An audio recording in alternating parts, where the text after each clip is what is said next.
Hallo und herzlich willkommen in diesem Video. Du hast schon mal von ISO gehört oder gelesen oder im Zusammenhang mit deiner Kamera in Verbindung gebracht oder auf deiner Kamera eine ISO-Einstellung gefunden, weißt aber das nicht ganz richtig einzuordnen, wo es hingehört, was es ist. Dann bist du hier richtig, weil in diesem Video möchte ich dir erklären, was die ISO ist, wie man sie verwendet und was die Do's und Don'ts sind. Los geht's!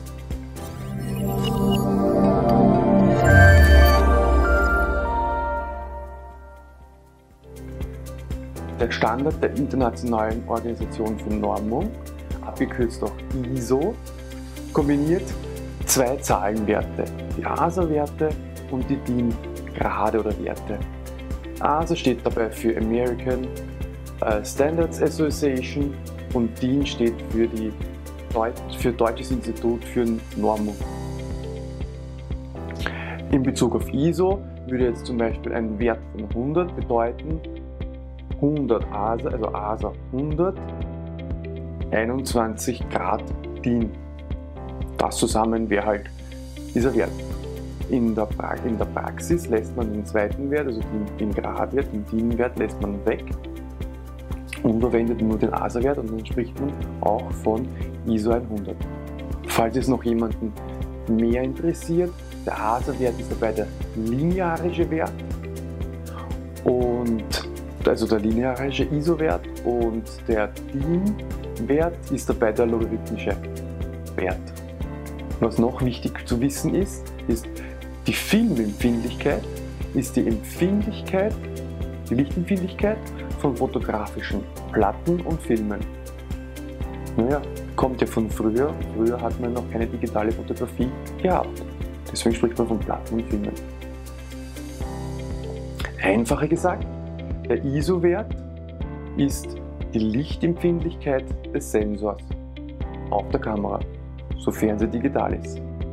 Die Reihe der gängigen Werte sind 100, 200, 400, 800, 1600, 3200, 6400, 12800 und 25600. Je nach Kamera, aktueller Typ oder nicht aktueller Typ und nach Sensorgröße bieten die Hersteller auch an, einen kleineren ISO-Wert zu nehmen oder einen noch viel größeren ISO-Wert.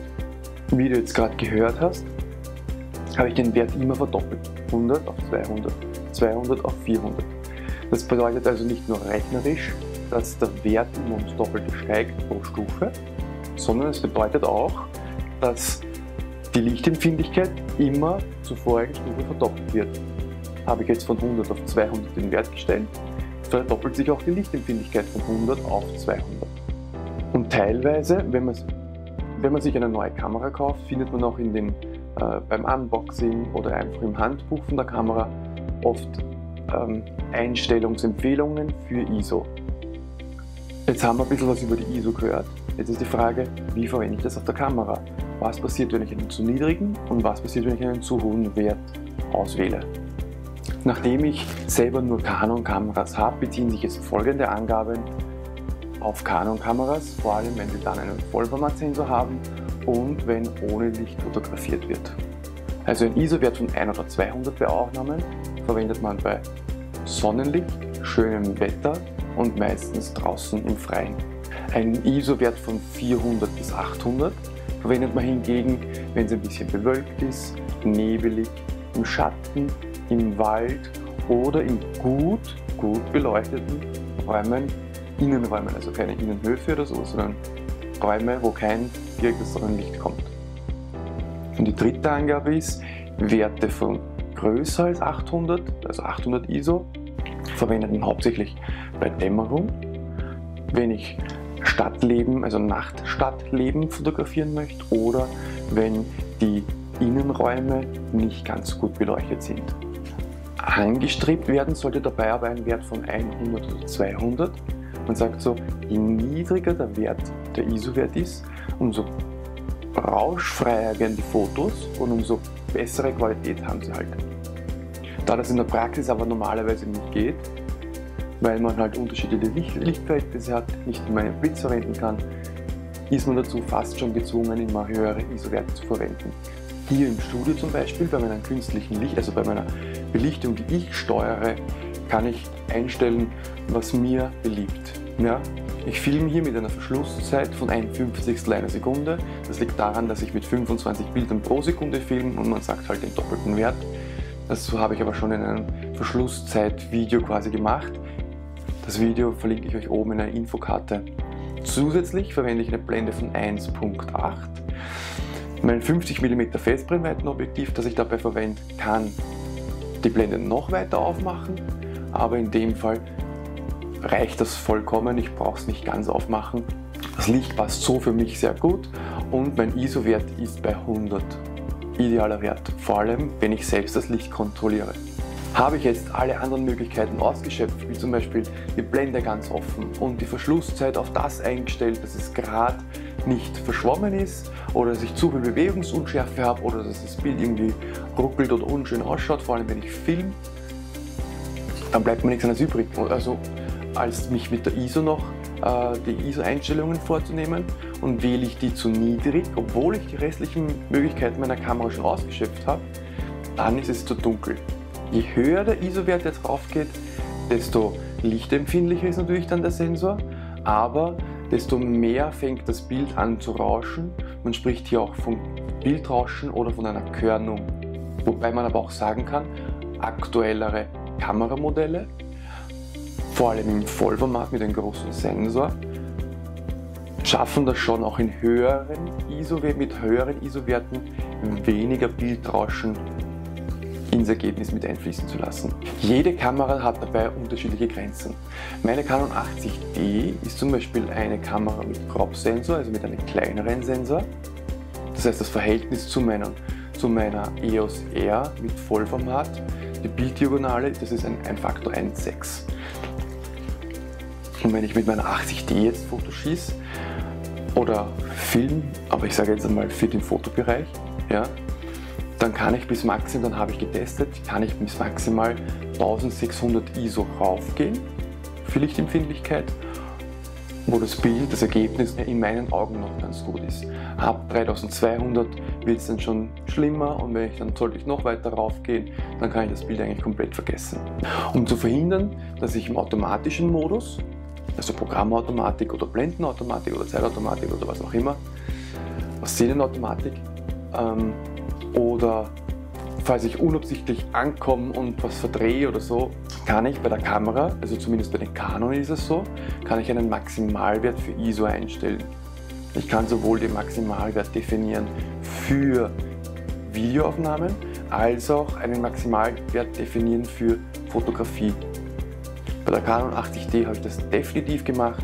Da ist mein Maximalwert überall auf 1600, weil ich will einfach nicht, dass das unabsichtlich passiert, weil dann kann ich nämlich das Ergebnis wegschmeißen. Ja, aber was macht man jetzt eigentlich, wenn man kein Stativ dabei hat und ich muss aus der Hand schießen und es ist dunkler?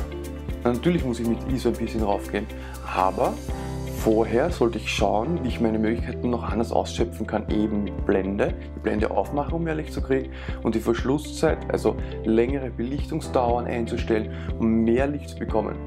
Dabei muss ich aber aufpassen, dass die Belichtungsdauer nur so lang ist, dass ich nicht zu viel Bewegungsunschärfe habe oder beim Freihändigschießen eben zu sehr das Risiko steigt, um das Bild zu verwackeln. Es sei denn, ich möchte das aus künstlerischen Aspekten. Um mich noch einmal zu wiederholen, zur Verschlusszeit habe ich ein eigenes Video gemacht. Das seht ihr, wenn ihr auf das i-Symbol da oben klickt im Video. Dann öffnen sich die Infokarten, da seht ihr einen Link zu meinen Verschlusszeiten, oder ihr geht einfach in meine Videos, sucht es euch auch durch die Tutorials raus. Verschlusszeit. Und das zur Blende, um mehr Licht zu kriegen, ist es so, dass man die Blende aufmachen kann. Man spricht dann auch von einer offenen Blende. Da muss man aber auch aufpassen, wie man die anwendet, aber dazu habe ich natürlich auch ein Video gemacht.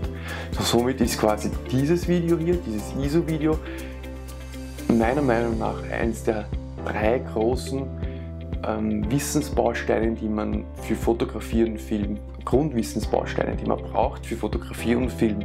Das eine ist Blende, Verschlusszeit und Lichtempfindlichkeit des Sensors. Und das ist eben das dritte Video in der Reihe. Schaffe ich es nicht, mit einer ganz offenen Blende das Bildergebnis zu erhalten, oder wenn ich jetzt auch noch meine Verschlusszeit ändere und meinen ISO-Wert einstelle, irgendwann mal komme ich an die Grenze, wo ich mich entscheiden muss, was nehme ich eher in Kauf? Verwackelte Bilder oder ein Rauschen in den Bildern?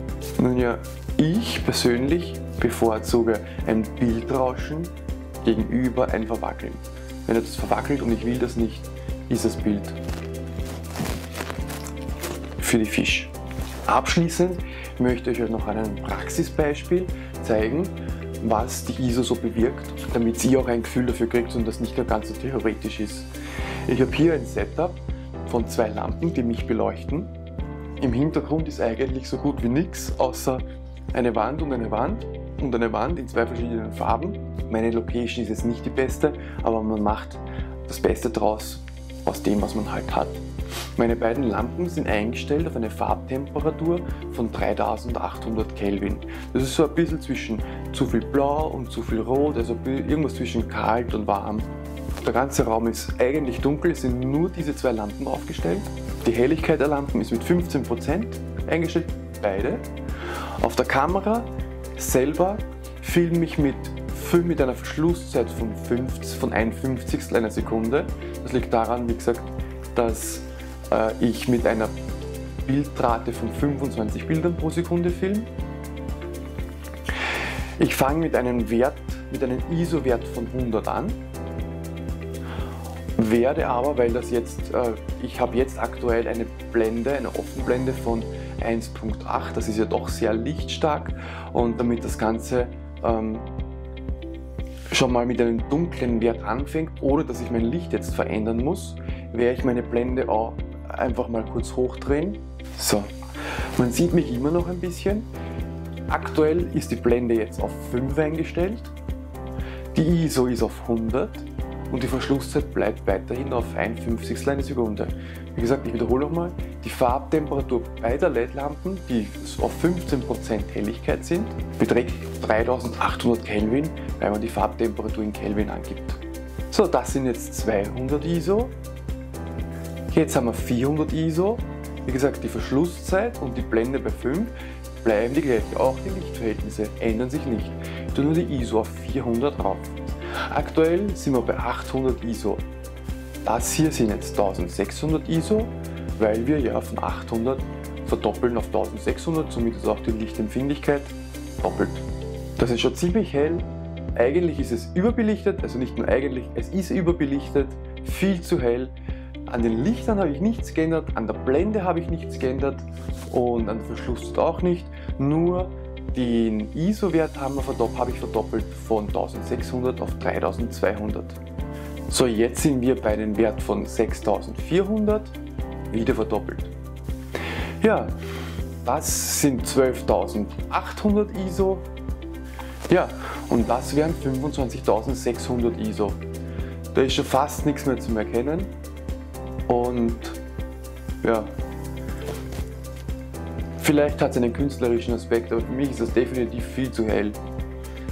Ich werde jetzt wieder meine Blende auf 1.8 stellen und meine ISO auf 100 stellen für mein optimales Ergebnis. Das ist wieder ISO 100, mit dem haben wir angefangen. Das ist mit einer Blende von 1.8. Und ja, für mich ist das irgendwie ein gutes Verhältnis, weil das Rot des Shirts schaut gut aus. Das Gesicht ist nicht zu überbelichtet. Ich meine, natürlich, ich habe einen Schattenwurf hinten, auch viel, weil ich einfach hinten keine Licht, ich habe alles abgedreht. Ja, wenn euch das Video gefallen hat, würde es mich freuen, wenn ihr auf Gefällt mir klickt. Wenn ihr Fragen habt oder mir einfach nur Feedback zu meinem Setting, zu meinem Video geben wollt, dann würde ich mich über einen Kommentar freuen. Ich lese jeden Kommentar durch und versuche ihn auch zu beantworten, wenn eine Antwort meines Erachtens nach erforderlich ist. Ja, und über ein Abonnement würde mich natürlich auch sehr freuen. Das ist ein bisschen ein Zeichen einer Wertschätzung und ich freue mich eher über jedes Kommentar, aber über jeden Abonnenten natürlich noch viel mehr.